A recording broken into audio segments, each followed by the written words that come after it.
Hello, world. I'm Chris Pirillo. Welcome to my universe. I'm a sophomore in high school, beginning to work on a research paper regarding the internet and how it's changed the world, for better or for worse. Obviously, I'm not a high school sophomore. It's actually Michael Watson who submitted this email to me. Chris@Pirillo.com if you have a series of questions that I might answer in an upcoming video. I'll continue. He says, I know you're very knowledgeable on this topic as you've been covering the internet since it started. Me? Knowledgeable? Michael, have you seen my videos? No matter. And by the way, I'm not that old.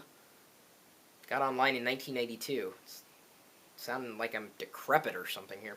You're also an expert in social networking. What does that mean? I have a Twitter account. That makes me an expert? I don't know. I just use the stuff, because it's there. And he says that I know how to bring people together for certain causes. That is true. He says, I was wondering if he can answer a few questions he has for the project. It's going to be due on June 1st, at which point his school district is going to have an expo to present these projects, so other students are doing the same thing. He's also going to be reaching out to John for Lakers, so watch out, John! And hopefully John didn't beat me to the punch, because if he did, then I'm going to have to leave this as a video response to his video. And if I beat him to the punch, then he's going to have to leave his video as a response to mine, and then I'll have to link back to him, because that's how I roll! Actually, is that what the kids are saying these days? Or am I already dating myself? I dated myself in high school, too. It's kind of pathetic. Here are the questions. Number one, in your opinion, what is the best benefit the internet has given us as society? That's what he asks. And in my opinion, and you might have a different answer, feel free to answer, here in the comments thread for wherever you happen to be watching this video. To me, it's information access. And when I was in high school, back in 1984, the internet didn't exist. I mean, it did, but we didn't have access to it. And it was, an eye-opener when I realized that it would open the door to so much information, and it's held true over the years. The internet's power is in its ability to deliver information, and we're an information society now, and the internet is what has enabled that. And information is power, and we've become a lot more powerful as a global community, a lot more aware, and certainly able to discover more than we could have discovered before the advent of the internet, at least in terms of a global, accessible capacity of the internet. Number two, in your opinion, in what ways has the internet negatively impacted how we interact? Sorry if you heard some jangles, it's Wicket. Do you have something to say, buddy? Come here. What do you think? Oh, sorry if I hit the camera there. What do you think, bud? Here, look at the camera. You gonna give him the answer? How has the internet negatively impacted us? I would say, in terms of negative impact, I think it has... How do I put this? Chances are that right now you could probably go to the page for this video on YouTube and see quite a few people leaving very negative comments. And they're likely doing this because we don't know who they are. By and large. I mean, there's no identity tied into a username necessarily. People are relatively cavalier with being rude to other people. And I think, we've lost a bit of civility because of the internet. I mean, to me, that's how it seems. And for me, that hasn't been the case. I still treat people with the same amount of respect as I would in an offline capacity. I treat everybody as well as I can, or as well as they treat me.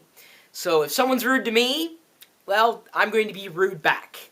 And yeah, if they try to slam me, cut me down, pwn me, I do my best to correct them grammatically. Watch out for their pugs, because chances are they screwed something up.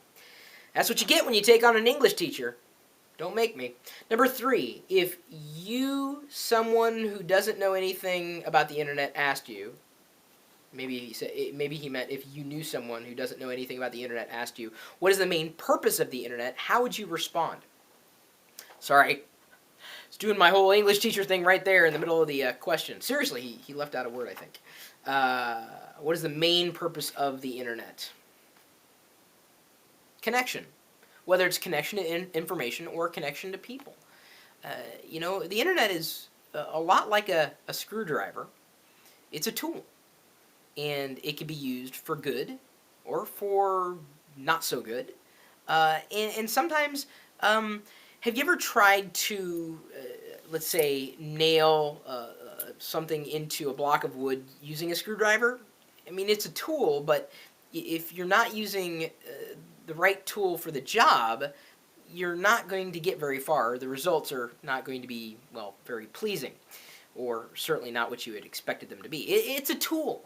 And if you don't respect that, if you don't understand that this tool that connects you to information, connects you to other people, it's not a toy. It's really empowering, and I want to see the good in the internet. I want to see the good in people. And, in my estimation, it's a service that connects people, not necessarily computers, which, of course, obviously the internet is a connection of cables and wires and connectivity of machines, but, without people, the internet would be nothing. My email address, chris@pirillo.com. Good luck, Michael. Hope you do well with your research project, and I hope to God you're not playing this video in the middle of your project, although that would be interesting. You'd probably get people to stop and see, oh, what does he got going on here? Hey, if you're watching me in the school project, how you doing? My name's Chris Pirillo. You can find me, youtube.com/LockerGnome, twitter.com/Chris Pirillo, and facebook.com/Chris Pirillo. LockerGnome.net is where you can get your free WordPress blog that has the live stream plugin enabled. And then, of course, I also have a chat room. It's a part of a live video feed. And we're typically talking tech 24 hours a day, 7 days a week at live.pirillo.com. We'll see you later.